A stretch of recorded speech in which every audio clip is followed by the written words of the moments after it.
Bueno, pues buenas noches, bienvenidos a Hablando se entiende la ciencia.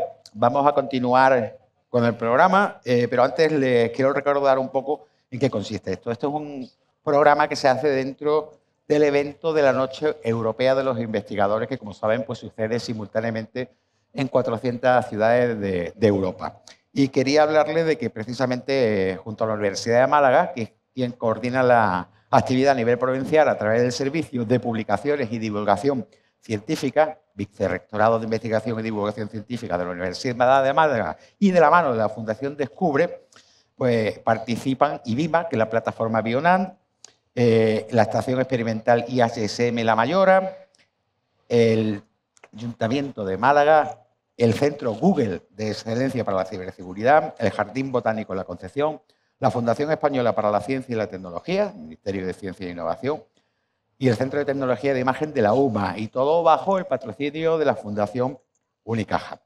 Bueno, dentro de los distintos temas que estamos tocando esta noche, vamos a hablar de uno que yo creo que también les afecta bastante, como es la ciudad sostenible. En él vamos a tratar una serie de temas, pero van a ser nuestros investigadores quienes pues, van a hablarles de este, yo diría, asunto, problema o situación. Y, en primer lugar, tenemos a María José Márquez Ballesteros. Ella es arquitecta, profesora titular de ETS de la Arquitectura de Málaga, dentro del área de urbanística y ordenación del territorio. Parte de su trayectoria de investigación se centra en la sostenibilidad energética en ciudades, la movilidad urbana y la habitabilidad del espacio público, así como procesos de regeneración de barriadas. Es miembro del Instituto de Investigación Hábitat, Territorio y Digitalización y patrona de la Fundación Renovables. Y muchas más cosas que me estoy saltando, pero que luego, si ella quiere, pues puede explicar. También tenemos a Pablo Rico Pinazo, arquitecto por la Universidad de Málaga, además premio extraordinario en el grado de arquitectura, también por la Universidad de Málaga, y actualmente se desempeña como investigador contratado en el Departamento de Arte y Arquitectura de la Universidad de Málaga, donde desarrolla su tesis doctoral. Su investigación se centra en el estudio del sistema Light Rail, que ahora nos dará detalles sobre qué es el Light Rail. También tenemos a Francisco Chicano, al doctor Francisco Chicano, que es catedrático en la Universidad de Málaga y miembro del Instituto de Tecnologías e Ingeniería del Software José María Troya Linero. Es editor en 4 revistas científicas internacionales de alto impacto y pertenece a los comités directivos de la Sociedad para la Promoción de la Computación Evolutiva en Europa, Especies, y el Grupo de Interés en Computación Evolutiva de la ACM, Asociación Internacional de Informática. Ha publicado más de 150 artículos científicos relacionados con algoritmos de inteligencia artificial y su aplicación a problemas en ciudades inteligentes, ingeniería del software y computación cuántica. Aparte de sus colaboraciones con empresas en proyectos de aplicación de inteligencia artificial, ha recibido varios premios, vamos, toda una joya. Además, ya hemos tenido ocasiones en años posteriores de contar con su presencia. Y también tenemos a María José Valero Romero. Ella es profesora titular en el Departamento de Ingeniería Química de la Universidad de Málaga y miembro del Grupo de Investigación TERMA. Su investigación se centra en el desarrollo de materiales avanzados de carbono sostenibles a partir de residuos lignocelulósicos, orientados a aplicaciones catalíticas como la producción de biocombustibles y productos químicos de interés industrial, aparte de docente en los grados de Ingeniería Química, Ciencias Ambientales e Ingeniería de la Energía. Bueno, como ven, y lo que decíamos al principio de la tarde, tenemos la suerte en estos paneles de poder combinar a distintas disciplinas de investigadores para tratar un tema en común, como es el caso de la ciudad sostenible, y creo que un ejemplo precisamente con nuestros invitados. Así que va a comenzar nuestra primera invitada a hablar del tema. El tuyo era exactamente... Sí. No lo sé, ¿esto va a empezar? No, sí, puede empezar ya. Vale. Y después, una vez que acabe la exposición, pues pueden hacer preguntas o pueden conversar y podemos tener incluso un poquito de tertulia. Así que no os quito más tiempo y adelante. Vale. Bueno, pues hola a todas y a todos. Lo importante, agradezco a la organización el poder estar aquí y el poder contaros parte de la investigación que hacemos, que tengo también la suerte de compartir con Pablo, que también está aquí en la mesa, pero con mi compañero Daniel Nava o Elena Enciso, que me acompañan. Y fundamentalmente quería aprovechar esta gran oportunidad de contaros cosas que hacemos, no solamente para transmitirlo, sino para invitaros a que forméis parte de ello. ¿Y por qué es que forméis parte de ello? Porque fundamentalmente todos vivimos en un ecosistema común que es la ciudad. Y bueno, a ver si con la presentación os podía ir explicando algunas cosas, pero fundamentalmente la charla iba a hablaros de dos cuestiones fundamentales, que son recursos y derechos. Y de algo muy importante que son los valores ecosociales. Recursos, ¿por qué? Porque la ciudad, para existir, para que todos podamos ejercer nuestro trabajo, hacer nuestra vida diaria, tenemos que consumir recursos. Pero también tenemos que ejercer y tenemos que defender determinados derechos y que esos derechos se protejan y se garanticen en la ciudad. Bueno, pues fundamentalmente, dentro de derechos y recursos, ¿cómo podemos afrontarlo? A partir de los valores ecosociales. Los valores ecosociales nosotros no solamente los trabajamos en lo que es la investigación, sino también en lo que es la docencia. Enseñamos a nuestras alumnas y a nuestros alumnos a intentar diseñar las ciudades del futuro con estos valores ecosociales. ¿Y esto qué quiere decir? Pues que tenemos que defender y garantizar los derechos sociales y también los ecosistemas. Las ciudades se tienen que parecer lo más posible, o deberían de parecerse lo más posible a los ecosistemas naturales, que son altamente eficientes. Pero ¿qué es lo que pasa? Que las ciudades no lo son. Las ciudades no son nada eficientes. Y entonces, con este tema, ¿qué queremos decir? Os quería explicar lo que es un tema fundamental en el que nos dedicamos y que trabajamos, que se llama metabolismo urbano. El metabolismo de la ciudad. Os sonará si lo asociamos al metabolismo humano, ¿no? Que es consumir, por ejemplo, alimentos y producir energía, respiramos oxígeno y emitimos CO2 y también producimos determinados desechos. Pues las ciudades pasan igual, consumen recursos que son pues energía, es agua, pero también bienes, también materias orgánicas y producen desechos.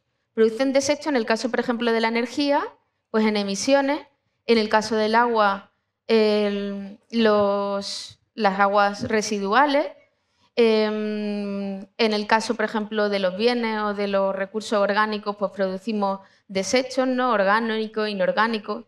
Bueno, pues fundamentalmente para que este metabolismo sea lo más eficiente posible, lo que tenemos que intentar hacer son tres cosas. Y eso es lo que os invito a todos. La primera de ellas, acercar el consumo, es decir, consumir lo más cercano posible para evitar que el transporte sea lo mínimo. Por ejemplo, cuando generamos energía, intentar no traerla de muy lejos, sino que sea lo más cercana posible y que esa energía sea lo menos contaminante. Lo segundo que tenemos que intentar hacer es reducir el consumo. Cuanta menos energía consumamos, mejor. Cuando menos agua consumamos, mejor. Y por último, reciclar o regenerar. Por ejemplo, en el caso de agua, tenemos que reducir el consumo de agua, intentar que el consumo de agua sea lo más cercano posible. Y lo tercero, intentar reciclar, que el agua tenga más de un uso y no sea solamente usar y tirar, como por ejemplo puede pasar en el inodoro. Y bueno, dentro de este tema del metabolismo urbano, hemos trabajado en un proyecto sobre fachadas metabólicas. El vídeo está en bucle y estaba esperando que saliera la imagen, pero uno de los trabajos que hacemos es que en las fachadas metabólicas intentamos rehabilitar y hacer que las viviendas que quedan obsoletas y que tenemos que darle una renovación, esas fachadas sean capaces de hacer esto que os acabo de contar, que produzcan energía lo más cercana posible, que reduzcan el consumo de energía porque son más eficientes, pero también, por ejemplo, en el ciclo del agua, que sean capaces de reciclar las aguas grises y que las reutilicemos. Y bueno, aparte de ese proyecto, quería deciros que uno de los grandes retos que tenemos dentro, y en la ciudad de Málaga en especial, y esto sí que os voy a trasladar algunos datos oficiales de la Agenda Urbana de Málaga, el mayor problema que tenemos en la contaminación del aire y en el uso de recursos tiene que ver el transporte privado, el uso que hacemos del vehículo y la morfología que tiene la ciudad con el vehículo privado.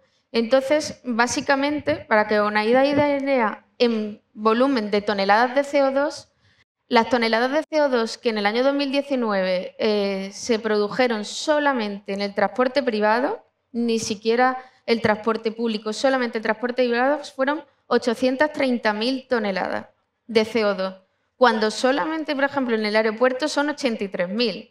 Es decir, 10 veces más cada uno de nosotras y nosotros cuando nos movemos en la ciudad estamos emitiendo CO2 a la atmósfera y por lo tanto haciendo que las ciudades estén más contaminadas.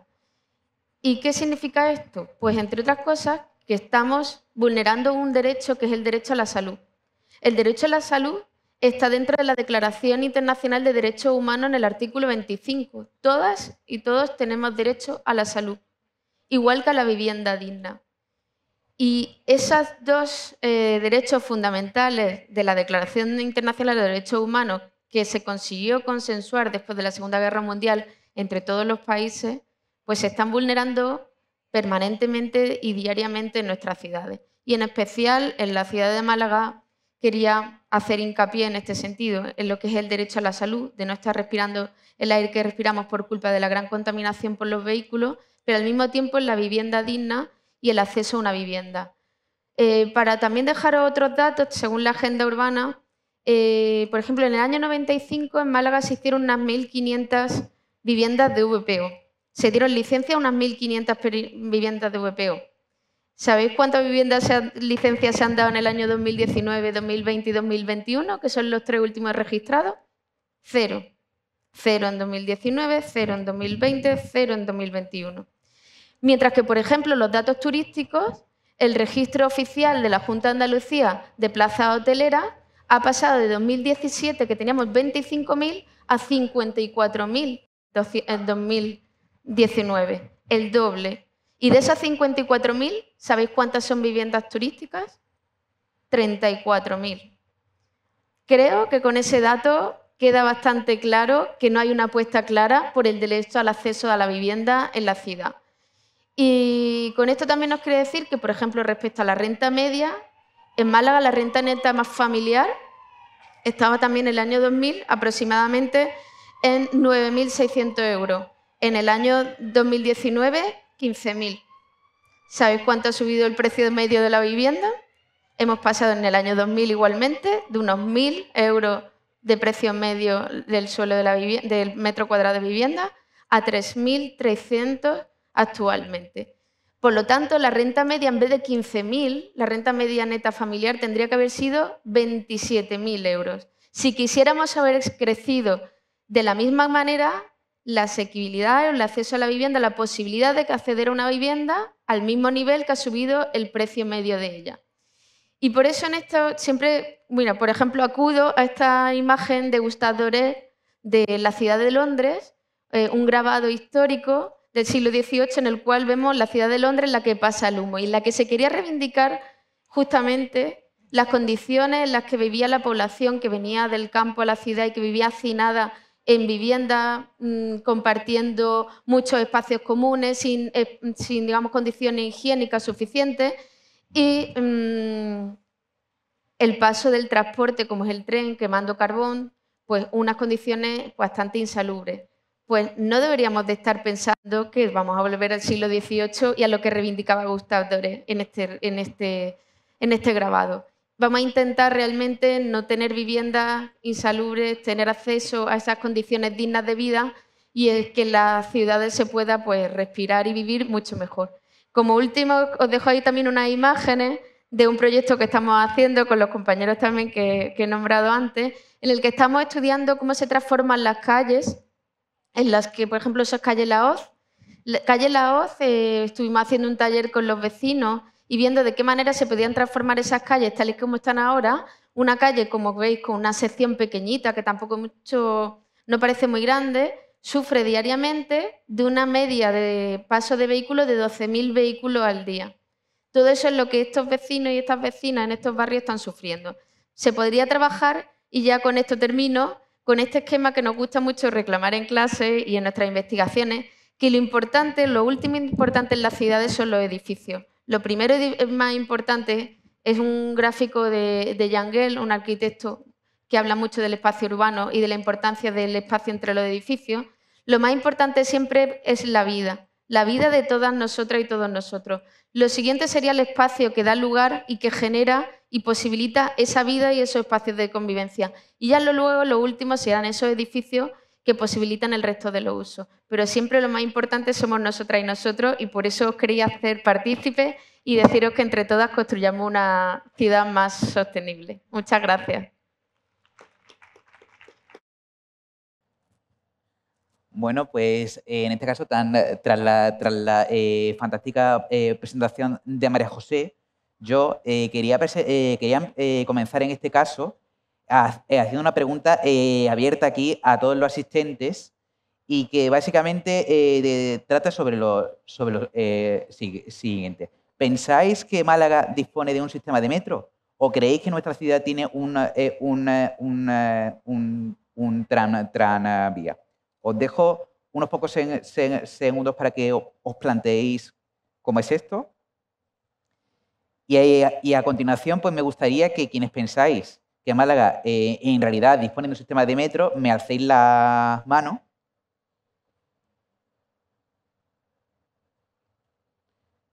¿Y quiénes sois los que pensáis que tiene un sistema de tranvía en este caso? Supongo que el resto, ¿no? Bueno, pues con esto quería introducir precisamente el tema en el que se centra la tesis en la que me encuentro inmerso ahora, que se centra en el estudio de los sistemas de transporte que se llaman Light Rail Transit y que realmente suponen un sistema intermedio o mixto que intenta combinar un poco lo mejor de estos dos mundos, ¿no? En realidad no es un concepto nuevo. Este concepto surgió en la Europa posterior a la Segunda Guerra Mundial y en ese momento lo que intentaban las ciudades, en este caso, era mejorar la red de tranvía con el objetivo fundamental de conseguir un aumento de la capacidad y de la velocidad comercial, que habían sido dos conceptos que hasta el momento eran patrimonio exclusivo de la red de metro, y conseguir todo esto a un bajo coste. Entonces, a partir de esto, del surgimiento de este nuevo sistema de transporte, lo incorporamos en una serie de ciudades en todo nuestro ámbito, y yo quería centrarme porque aquí en Andalucía lo hemos incorporado en bastantes sitios, en Málaga, Granada, Cádiz, en un futuro en el año 2025 también en Jaén. Y yo me quería centrar un poco en datos, ¿no? En un poco ilustrar cuál es la situación tanto en Málaga como en Granada y por qué uno es un caso de éxito y otro es un caso que ilustra de alguna forma cierto tipo de prácticas que se deberían cambiar a partir del estudio de este tipo de sistemas. En Málaga contamos con una red que tiene una longitud de 13,6 kilómetros con 24 estaciones, de las cuales 19 se encuentran soterradas. Todo esto supuso una inversión global hasta llegar a Antalazana de la mareante cifra de 761 millones de euros, lo que supone aproximadamente unos 56 millones de euros para la ejecución de cada kilómetro. Y la cifra de viajeros que se ha conseguido al cerrar el ejercicio del año anterior, el 2023, ha sido de 13,6. Sin embargo, en el caso de Granada es una red totalmente distinta, donde el trazado es básicamente superficial. Estamos hablando de que de las 26 paradas de metro que tienen allí, solo 3 se encuentran soterradas. En este caso, el proyecto supuso una inversión de un monto total de 588 millones de euros, lo que supuso una inversión por cada kilómetro de alrededor de 35 millones de euros por cada uno de estos kilómetros. Y sin embargo, a cifras del año 2023, el volumen de viajeros que ha conseguido acercar el metro de Granada es de 14,1 millones de viajeros en todo el ejercicio. ¿Qué es lo que quiero decir? Que con dos sistemas de transporte que aparentemente son o forman parte de ese mismo concepto, de ese mismo modo de transporte, se han conseguido unas cifras muy diferentes con un sobrecoste, en el caso de Málaga, de 21 millones de euros por cada kilómetro. Y eso nos tendría que hacer un poco replantearnos como ciudadanía si realmente era necesaria una inversión tan ingente y era necesario a nivel, en este caso, operativo, soterrar todo el trazado cuando realmente no se han conseguido los objetivos que se esperaban en este caso. Y frente a esa obsesión que tenemos en Málaga por soterrar todas esas infraestructuras que realmente la experiencia nos ha demostrado que en superficie integradas en el espacio urbano funcionan bastante bien, quería poner un poco en este caso de ejemplo a la ciudad austríaca de Linz. Linz, que tiene en su área metropolitana una talla de población que más o menos es muy similar a la de Málaga, con 68 estaciones, de las cuales solo 3 se encuentran bajo tierra, ha conseguido en 30,4 kilómetros de longitud tener una cifra de viajeros en el año 2023 de 60,5 millones. O sea, más de 4 veces las que tenemos nosotros, con un trazado no al 100% en superficie, pero con un segmento muy pequeño bajo tierra y con una inversión muy inferior y utilizando en gran parte una infraestructura que ya era existente. Aquí nunca se desmanteló el sistema de tranvía que existía en su época. Para ilustrar en qué consiste este concepto de Light Rail Transit y por qué es importante que conozcamos todas las innovaciones que han dado lugar a este modo de transporte, me parecería interesante centrarme en unas 6 innovaciones técnicas que a día de hoy pues las vemos todos los días, pero que realmente han hecho una diferencia y han permitido pasar de un sistema de tranvía clásico a un sistema que tiene hoy día unas características muy próximas a los sistemas de metro convencional.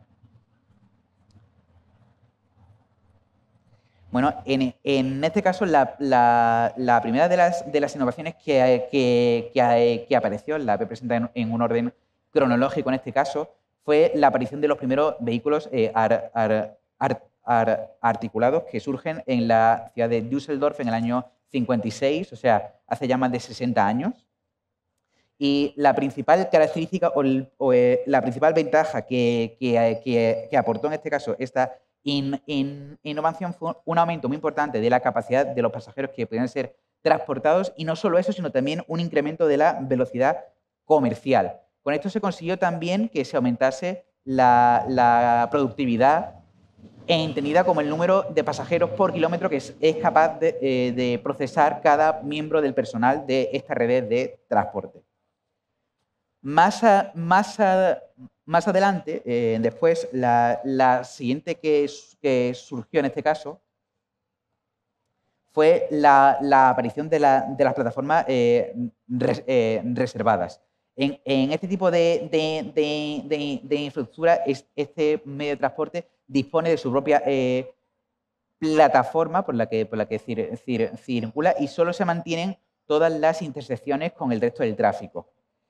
Este sistema, a través del pantógrafo, que es ese dispositivo mediante el cual se recoge la energía eléctrica desde los cables aéreos, en un principio se utilizó para activar la señalización semafórica y conseguir que esa prioridad de paso fuese factible.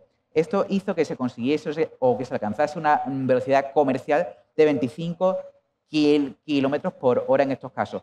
Aunque nos parezca que 25 kilómetros por hora son pocos, hemos de tener en cuenta en este caso que la velocidad comercial es la velocidad a la que circula de media el vehículo a lo largo del trayecto completo, teniendo en cuenta también el tiempo que permanece parado en cada una de las estaciones, motivo por el cual estos 25 kilómetros por hora no son para nada una velocidad despreciable. Y otra de las ventajas que supuso esto fue la capacidad de crear redes que fuesen muy eficientes con un costo muy bajo en comparación con los sistemas de metro tradicionales.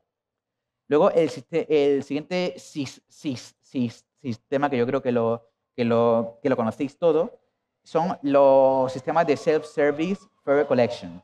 Son sistemas a partir de los cuales los viajeros cada uno de ellos es responsable de adquirir su título de viaje mediante una serie de máquinas expendedoras en las estaciones son responsables de la validación del título de viaje, no hay ningún control de acceso, lo cual fluidifica mucho el tránsito de viajeros hacia y desde las estaciones, y en este caso se garantiza que ese control de la validez de esos títulos de viaje se haga de una forma aleatoria por parte del personal autorizado. La primera gran ventaja que tuvo este tipo de sistema es que se consiguió que el tiempo de dwelling, o sea, el tiempo de espera que estaba el vehículo en las estaciones fuese mucho menor, ya que el conductor dejó de ser el responsable de garantizar la validez de cada uno de estos títulos de viaje. Luego, después de esto, en el año 63, se inauguraba en el caso de Bremen un proyecto de peatonalización, que fue la peatonalización de la Oberstraße, y lo que decidieron en este punto fue, en lugar de peatonalizar totalmente y suprimir la red de tranvía, pensaron en que lo necesario era hacer que conviviesen estas dos formas de tránsito. Por una parte, la movilidad activa, compartiendo plataforma con los sistemas, en este caso, de Light Rail Transit. Y se dieron cuenta y al final la experiencia ha demostrado que todo esto ha sido un gran éxito, y que con una velocidad máxima de entre 20 y 25 kilómetros por hora, la propia presencia de los raíles en el pavimento ha prevenido de que se produzca cualquier tipo de accidente con estos sistemas. Luego, después de esto, quería pasar un poco a... Bueno, este es el caso de la Oberstraße. Y luego quería pasar a la otra gran innovación que ocurrió durante los años 60. A finales de los 60, un número importante de ciudades de Centro Europa, fundamentalmente de Alemania Occidental, tomaron la alternativa de comenzar a soterrar parcialmente no grandes secciones, pero sí secciones que transitaban por zonas bastante importantes de las ciudades, en general por el centro histórico. Uno de las primeras precursoras fue, en este caso, la ciudad de Colonia, que en el año 68 inaugura esa primera sección, y ya desde los años 70 muchos autores han venido pidiendo que pongamos mucho cuidado a la hora de poner en marcha este tipo de iniciativas, porque en general el soterramiento excesivo conlleva a unos sobrecostes que no llevan aparejado en ningún caso un aumento del nivel de servicio de estos sistemas. Luego, más adelante, ya metidos a mediados de los 80-87, fue cuando se empiezan a inaugurar, en este caso, tanto en Grenoble como en Ginebra, los primeros sistemas de piso bajo. El piso bajo, que fue al final un resultado de la innovación técnica, que propició que las ruedas se pudieran accionar de forma independiente y que dieron lugar a que el vehículo pudiese ser recorrido en toda su longitud sin ningún tipo de inconveniente. Todo esto permitió un acceso universal en cualquier tipo de estación, garantizando siempre, en cualquier caso, el acceso al mismo nivel, a la misma cota. Esto, que puede parecer que en la mayor parte de los casos es algo que beneficia únicamente a las personas con movilidad reducida, no es así para nada, porque es cierto que además permitió un aumento de la velocidad comercial de estos sistemas, al conseguir que la velocidad de carga y descarga de pasajeros también fuese muchísimo mayor. Y bueno, no quisiera tampoco seguir introduciéndome en una serie de conceptos que son sin duda complejos, pero sí, pues eso, que os quedéis con esa reflexión de que realmente hay todo un crisol de innovaciones técnicas, que este sistema de transporte no es el producto de una idea feliz de una única persona en ningún caso, que ha tenido una dilatada experiencia testada en muchísimos países europeos, y que por tanto creo que aquí en Málaga tendríamos que un poco poner en tela de juicio cómo se tienen que seguir desarrollando las expansiones de nuestro sistema propio del Air Rail Transit. Muchas gracias. a todos. Hola, buenas noches ya. Muchas gracias por estar aquí y espero que estén disfrutando y que se lleven algo a casa. Bueno, yo me gustaría hablar de cómo la inteligencia artificial puede ayudarnos a hacer la ciudad un poco más sostenible. Y en particular, me gustaría presentar 3 ejemplos. Uy, veo que no ha salido muy bien los semáforos arriba, ¿no? Se ha cortado un poquito. 3 ejemplos de problemas que surgen en las ciudades que hemos tratado en nuestro grupo de investigación, nuestro grupo NEO, y que se pueden resolver pues, con técnicas de inteligencia artificial. Antes de nada, sobre inteligencia artificial, hoy en día pues, la prensa, los medios hablan de una forma que parece que la inteligencia artificial es algo que apareció en noviembre de 2022 con ChatGPT. Eso no es así, la inteligencia artificial es bastante más antigua. El primer trabajo que se considera en la línea de lo que hoy consideramos inteligencia artificial es del año 43, por lo tanto tiene 81 años. Y el primer congreso donde se acuñó ese término, inteligencia artificial, es de 56. Las técnicas de las que voy a hablar pues son todas pre-ChatGPT, ¿no? Es decir, vamos a hablar de inteligencia artificial que ya existía desde hace mucho tiempo. El primer problema sobre el que voy a hablar es el problema de planificación semafórica. Sabemos todo lo que es un semáforo, controla el flujo, el tráfico en los cruces y sabemos pues, que tiene una serie de colores y unas fases en las cuales pues está durante una determinada duración para permitir flujo en distintos sentidos. Bien, pero ¿cómo se deciden esos flujos? Bueno, pues eso lo decide una serie de ingenieros que están en el centro de control de tráfico y no siempre es igual.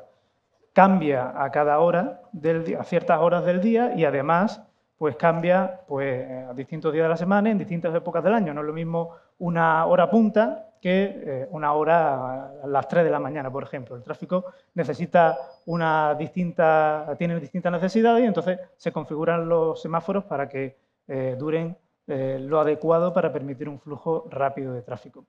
Bien, pues nosotros en lo que hemos trabajado es en determinar esas duraciones de forma que consigamos, usando algoritmos de optimización, consigamos reducir el tiempo de trayecto y reducir las emisiones de gases de efecto invernadero, por ejemplo, el CO2. Y eso lo hacemos utilizando unos algoritmos evolutivos que están inspirados en la teoría de la evolución de las especies de Charles Darwin y que funcionan de la siguiente manera. El algoritmo tiene una población que aparece aquí, un conjunto de soluciones a mi problema. En este caso, una solución al problema, en el caso de los semáforos, son las duraciones de la fase de los semáforos de cada uno de los cruces de una ciudad.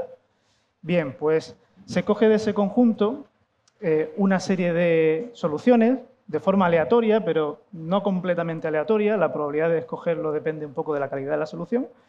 Y una vez que se han seleccionado esas soluciones, se combinan entre ellas. ¿Y aquí qué puede significar combinar? Pues que para una fase de un determinado semáforo escojo la duración que me da una de las soluciones y para otra fase escojo la duración que me da la otra de las soluciones.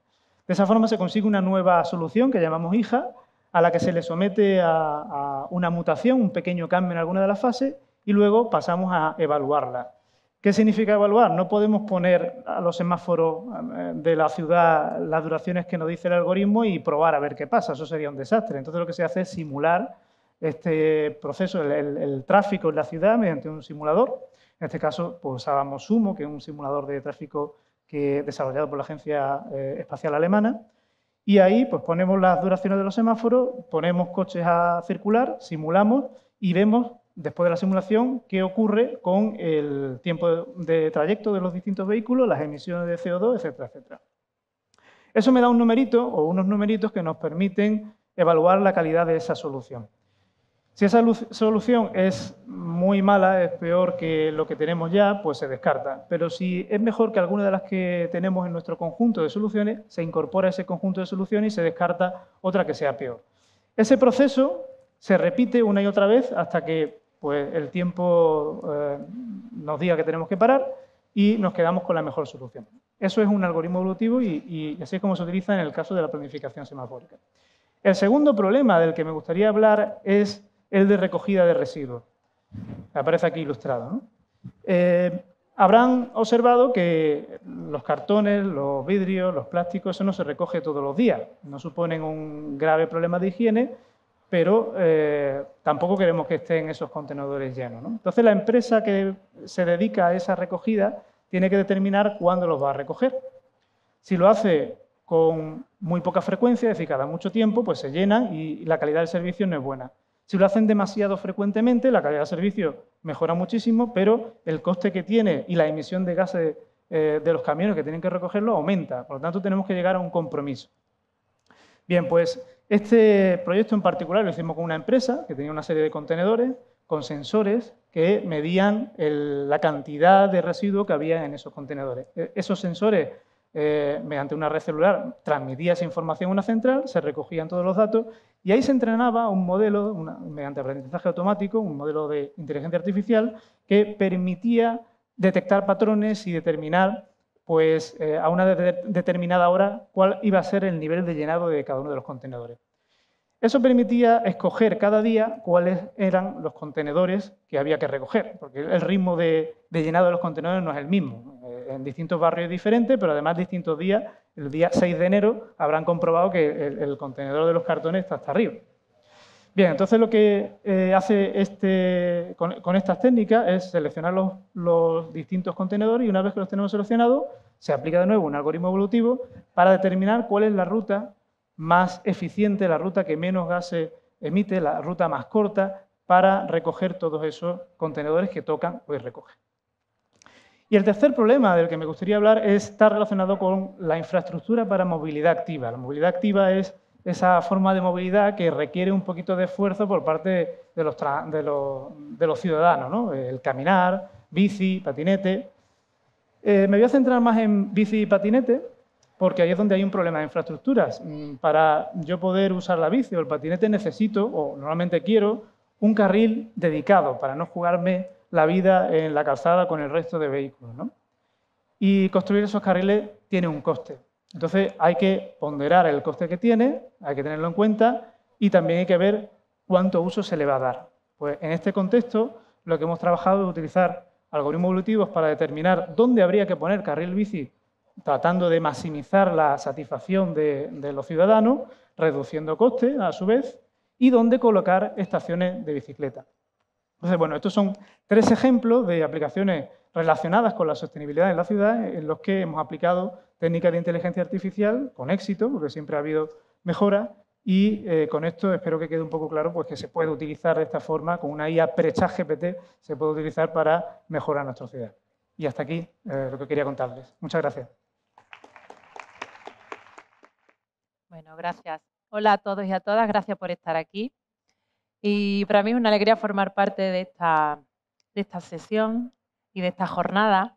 Bueno, pues ahora vamos a cambiar un poquito dentro del mismo contexto y os voy a contar un poco lo que hacemos desde el área de Ingeniería Química en el tema de las ciudades sostenibles. Ciudades sostenibles, la palabra sostenible ya nos lo dice todo. Son productos, procesos que son renovables o que se pueden renovar, reciclar y que además pues, van a ser respetuosos con el medio ambiente. El título que he puesto para mi charla, que voy a tratar de ser breve, ahora mismo matar 2 pájaros de un tiro, catalizadores preparados a partir de residuos de biomasa para su transformación en biocombustible y en bioproductos. Ahora no nos dice mucho, pero espero que a lo largo de mi charla pues, comprendamos el significado. Bueno, hoy por hoy el 80% de la energía primaria que utilizamos a nivel mundial se consume de los recursos fósiles. ¿Cuáles son esos recursos fósiles? En primer lugar, el petróleo, gas natural y el carbón. Y de estos 3 productos no solo lo utilizamos para producir energía, sino que también para producir productos de alto valor. ¿Qué tipo de productos hay en una ciudad? Por ejemplo, el césped que yo estoy pisando puede ser producido o fabricado a partir de caucho, que procede desde el petróleo. El asfalto de las ciudades procede también del petróleo, detergentes que podemos utilizar en nuestras viviendas. ¿Qué más se nos viene? Productos que son derivados del petróleo.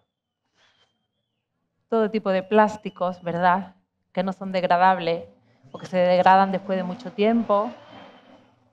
El butano, el propano.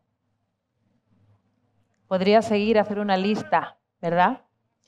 Bueno, pues todos esos productos proceden de recursos fósiles que no son renovables y por tanto son fuentes agotables. Y además, la transformación de este tipo de productos de recursos no renovables pues producen emisiones de dióxido de carbono y de otros gases que son lo que se denomina gases de efecto invernadero. En concreto, el CO2 es uno de estos gases que proviene de la transformación de estos recursos fósiles. Estos gases de efecto invernadero pues, son realmente responsables del cambio climático. Y es un hecho con el que tenemos que ser conscientes y con el que tenemos que luchar. La temperatura global de la Tierra se está modificando y, por tanto, tenemos que buscar procesos que sean más sostenibles para evitarlo. ¿Qué tipo de procesos son más sostenibles? Pues utilizar energías que son renovables. Podemos conocer la energía eólica, la energía solar. De lo que yo os vengo a hablar, que es lo que trabajamos en el Departamento de Ingeniería Química de la Universidad de Málaga, es utilizar la energía procedente de la biomasa. ¿Qué es la biomasa? Pues la biomasa es materia orgánica, bien de origen vegetal o de origen animal. Generalmente nosotros lo que solemos utilizar es residuos biomásicos y en España hay gran abundancia de estos residuos. Un gran ejemplo que conocemos de aquí de cerca, de Andalucía, pues es la industria del olivar. La industria del olivar, por ejemplo, el hueso de aceituna, datos del 2022, pues generó cerca de los 450.000 toneladas al año de residuos de hueso de aceituna. Pues uno de los productos que nosotros en el laboratorio tratamos de valorizar y ahora pues voy a contar cómo. Otro tipo de residuos, el cáñamo, cáscara de almendra, cáscara de naranja, pero hay otra vez muchos otros residuos, también como residuos forestales. Y también solemos trabajar con residuos de origen biomásico, de origen lignocelulósico, que procede de la industria. Por ejemplo, la industria del papel. La industria del papel, nosotros utilizamos la biomasa vegetal, como puede ser la madera, extraemos la celulosa con la que fabricamos el papel, pero se genera un subproducto que también forma parte de la madera, de la constitución de la madera, que es la lignina. Pues se generan grandes y grandes toneladas de lignina. Pues ese es otro de los residuos con los que solemos trabajar, ¿vale? ¿Qué ventaja? Además de ser un recurso renovable y sostenible, es que no va a contribuir a las emisiones de CO2. Y es que solamente de las ciudades el 60% del CO2, el 60%, perdón, del gases de efecto invernadero se producen en las ciudades. Y uno de ellos es el CO2. Pues bien, el utilizar la biomasa estaríamos contribuyendo a su disminución. ¿Por qué? Porque los procesos de transformación de la biomasa, como voy a mostrar ahora, también conllevan la producción de emisiones de CO2. Pero es que este CO2 que se puede producir durante su transformación es el mismo que las plantas van a fijar durante el proceso de fotosíntesis. Por tanto, resultaría que las emisiones de CO2 al final del ciclo de vida sería neto, ¿vale? Además que es un ciclo, son recursos renovables. Por tanto, ¿cuáles son las líneas de investigación? Pues nosotros, a partir de esos residuos de origen biomásico, de origen lignocelulósico, lo que solemos hacer es estudiamos distintos tipos de procesos que se llevan a cabo dentro de lo que denomina el contexto de una biorefinería, que es el análogo a lo que es una refinería en la que utiliza el petróleo. Pero como la materia prima es distinta, pues la biorefinería. Y con esa biorefinería nosotros fabricamos productos químicos de interés industrial análogos a los que se obtienen a partir del petróleo. Obtenemos productos como pueden ser moléculas plataforma para la fabricación de plásticos, producimos productos análogos a la gasolina o el diésel, que son los biocombustibles, y también se podría obtener energía. Bien, dentro de esta biorefinería, los procesos no son del todo eficientes, sino que necesitan una chispa. Esa chispa, ¿quién se la da? Generalmente en estos procesos es necesario el uso de catalizadores. ¿Qué es un catalizador? Un catalizador es como un dispositivo, ¿no?, que lo que hace es acelerar la velocidad de las reacciones químicas. Pues bien, estos catalizadores también pueden ser preparados a partir de los residuos biomásicos. Y es lo que nosotros denominamos materiales avanzados de carbono. ¿Por qué? Porque transformamos los residuos, transformamos esa biomasa en materiales con distintas conformaciones, con distintas características, que se ha venido utilizando mucho, por ejemplo, en procesos de absorción, pero también se puede utilizar como soporte de catalizadores donde nosotros depositamos las partículas metálicas o también directamente como catalizador en estos procesos que se llevan a cabo dentro de una biorefinería. De aquí viene el título de mi presentación, que es matar dos pájaros de un tiro. Y es que nosotros no solo utilizamos la biomasa para producir dentro de una biorefinería esos productos que son de interés industrial y que son complementarios a los que obtendríamos del petróleo, sino que además lo utilizamos para preparar esos materiales avanzados de carbono, que son los catalizadores que van a acelerar los procesos dentro de esa biorefinería, haciendo por tanto que el proceso sea mucho más sostenible y eficiente. Aquí sí que he mostrado uno de los trabajos de las líneas de investigación que llevamos trabajando en los últimos años, y es que nosotros a partir de esa biomasa, puede ser los huesos de aceituna, puede ser cáscara, incluso o cáscaras de pistacho hemos llegado a tener, ¿no?, de otros países que nos lo envían, porque sí que tienen excedente de ese tipo de productos. En general, residuos biomásicos que son ricos en lignina, celulosa y hemicelulosa. Pues bien, esa biomasa, nosotros por un proceso que se llama gasificación o pirólisis, preparamos un gas que se denomina gas de síntesis, que es una mezcla de CO e hidrógeno. Pues bien, si ese gas de síntesis nosotros lo metemos en un reactor, en el que efectivamente, como ya he dicho, necesitamos catalizadores para que el proceso sea más eficiente, sea más selectivo a los productos que nosotros queremos, y esos catalizadores también los hemos estudiado y los hemos preparado a partir de residuos biomásicos que lo utilizamos de soporte de las fases metálicas. Pues si lo metemos en un reactor en función del tipo de metal, de las condiciones de temperatura y de las condiciones de presión, pues podemos obtener distintos productos, como por ejemplo es el metanol, que es una molécula plataforma, y cuando hablo de molécula plataforma es que a partir de ella se puede obtener una gran variedad de productos, es un combustible, es una molécula transportadora de hidrógeno, que está el hidrógeno también ahora muy de moda. También producimos un proceso que se llama Fischer-Tropsch, pues producimos olefinas, que son las moléculas que se utilizan para la síntesis de los plásticos, de muchos tipos de plásticos, y también los hidrocarburos análogos al diésel y la gasolina. Esto no podría ser posible sin la ayuda, pues, de un equipo humano como es el Grupo de Tecnología de Residuos y del Medio Ambiente del Departamento de Ingeniería Química. Aquí os presento a todos mis compañeros porque el trabajo que hay ahí de trasfondo, pues, es el desarrollado por muchas personas en equipo y, evidentemente, gracias también a la financiación que recibimos del Ministerio y de la Unión Europea. Pues eso es todo lo que os quería contar. Muchas gracias.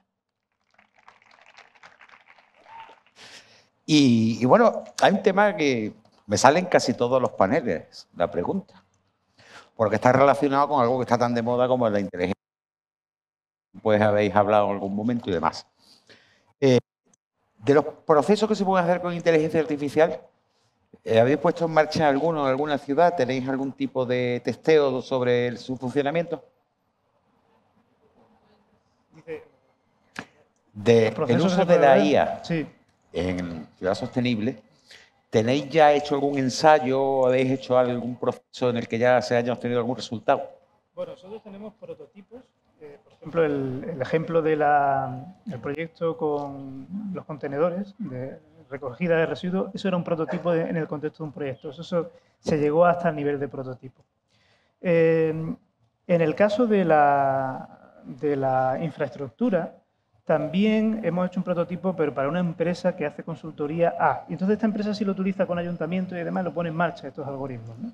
Entonces, al final, nosotros directamente, por ejemplo, el tema de los semáforos, sí con un convenio con el ayuntamiento teníamos los datos, pero luego los algoritmos que nosotros utilizamos no llegamos a ponerlo en funcionamiento, entre otras cosas porque, bueno, hay un montón de normativas que te lo impiden, ¿no?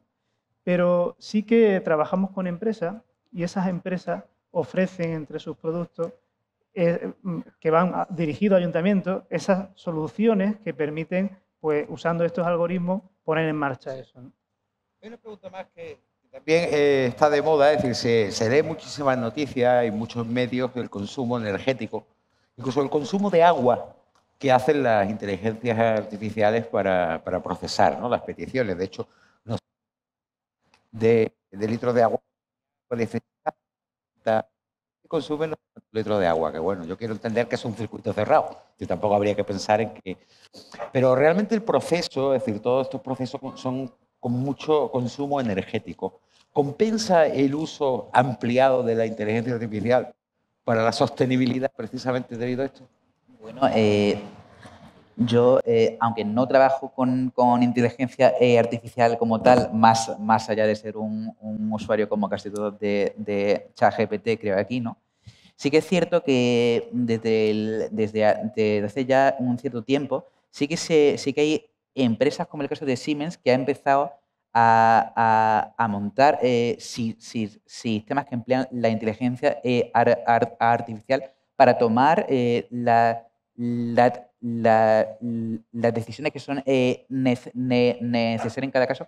Por ejemplo, para que un tranvía pueda operar con un sistema de automatización sin conductor en un entorno donde se da interacción tanto con tráfico como con transeúntes también. O sea, que realmente es cierto que hay un consumo de recursos, pero también hay una serie de beneficios que yo creo que hay que balancear. En definitiva, lo que está diciendo es un uso moderado. Un uso moderado, sí. No como estamos usándola todos, ¿no? Para apuntarle qué ceno hoy, sino Claro, para para un procesos uso- que también economizan energía. Bueno, pues se nos ha pasado el tiempo. Yo no veo si alguien ha levantado la mano. Sí. Vamos a cerrar entonces con una pregunta porque se nos ha agotado el tiempo. Si alguien puede acercar el micrófono, por favor. Y eso que decía que la inteligencia artificial, si la usamos mal, pues evidentemente va contra la ciudad sostenible, ¿no? Se habla mucho de los campos de golf, pero también esto Eso también, sí. tiene su... También depende del Sí, modelo. van a preguntar allí al fondo. Adelante. Es que además no veo nada. No se ve de aquí. Bueno, aprovecho para decir que depende un poco del modelo. Los grandes modelos de lenguaje, verdad, que requieren mucho cómputo.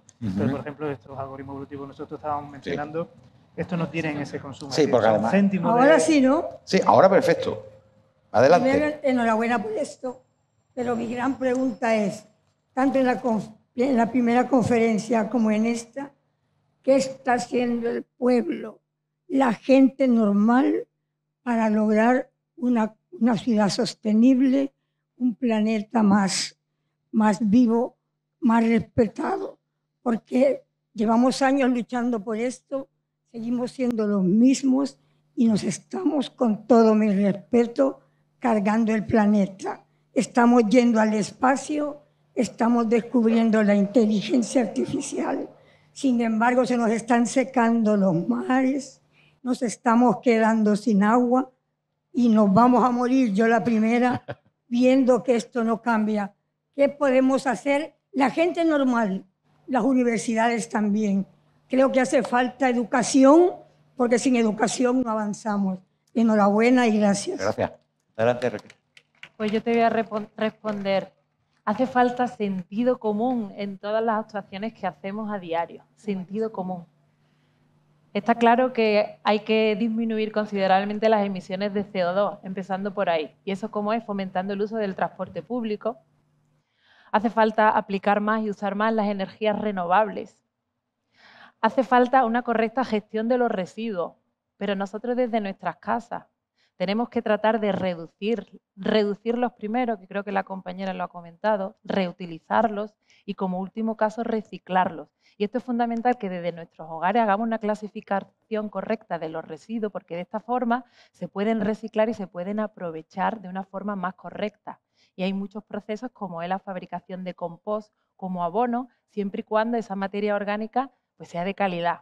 O producir digestión anaerobia, que también está ahora muy de moda, para producir biogás, que también es alternativo, es de un origen renovable y es alternativo al gas natural. Y para todo esto, ¿qué hace falta? Pues lo que me he repetido, en primer lugar, que es sentido común y saber hacer las cosas bien y correctas. Eso es lo que diría. Muy bien, muchas gracias. Bueno, hemos llegado al final de este panel. Nos queda uno más en el que al final vamos a salir de la tierra, porque todo lo hemos centrado mucho en turismo y gentrificación, en salud mental y emociones, en ciudad sostenible, pero ahora vamos a ir al espacio, porque vamos a hablar de espacio. El día que se descubra que hay la más mínima vida en cualquier lugar, eso va a ser una revolución gigante, ¿no? Y vamos a contar con un panel de investigadores y científicos que creo que va a merecer la pena. Antes de eso, sí que quiero agradecer a la Universidad de Málaga, que es la coordinadora de la actividad a nivel provincial, a través del Servicio de Publicaciones y Divulgación Científica, que es el Vicerrectorado de Investigación y Divulgación Científica de la UMA, y de la mano de la Fundación Descubre, que en esta edición participa IBIMA, Plataforma Bionant, el Instituto de Investigación Biomédica de Málaga y Plataforma en Nanomedicina, y la Estación Experimental IHSM La Mayora, Instituto de Horticultura Subtropical Mediterránea, y también la colaboración del Ayuntamiento de Málaga, el Centro de Google de Excelencia para la Ciberseguridad, el Jardín Botánico de la Concepción, la Fundación Española para la Ciencia y Tecnología del Ministerio de Ciencia e Innovación, el Centro de Tecnología de la Imagen de la UMA, el CTI, y todo ello patrocinado por la Fundación Unicaja. Gracias a ellos, pues bueno, estamos viendo, hablando se entiende la ciencia y los eventos de la Noche Europea de los Investigadores. Así que de nuevo, dar las gracias a ellos y ahora les toca a ustedes otra vez porque no se vayan, porque vamos a hablar de ciencia. Además, creo que vamos a repartir algo entre el público. No sé, su compañero David, lo que se le ha ocurrido. Y vamos a hacer algo en conjunto también. Pero vamos a hablar básicamente de la ciencia del espacio y todas las implicaciones que tienen en los distintos sectores de tecnología. Eso será dentro de unos 5 minutos, creo que vamos a tardar en cambiar los micrófonos y ponernos manos a la obra. Muchas gracias. Gracias.